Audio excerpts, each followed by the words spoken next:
अहमदनगर जिल्ह्याचं नाव पुण्यश्लोक अहिल्यादेवी नगर करण्याचा विषय राज्य शासनाच्या कॅबिनेट मंत्रिमंडळाच्या बैठकीत घ्यावा अशी मागणी उपमुख्यमंत्री अजित पवार यांच्याकडे निवेदनातून करण्यात आली आहे।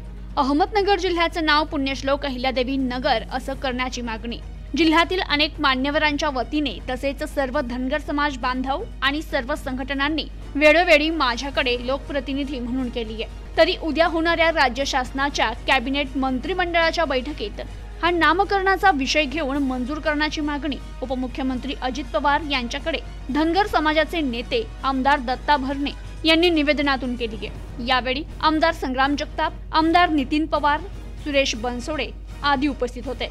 तर यावेळी बोलताना आमदार दत्ता भरणे म्हणाले की पुण्यश्लोक अहिल्यादेवी होळकर यांचं कार्य महान असून नगर जिल्ह्याला त्यांचा इतिहास लाभलाय। अहमदनगर जिल्ह्याचं नाव बदलून पुण्यश्लोक अहिल्यादेवी नगर करून लोकभावनेचा आदर करावा अशी मागणी यावेळी त्यांनी केली। Bureau report, news today 24।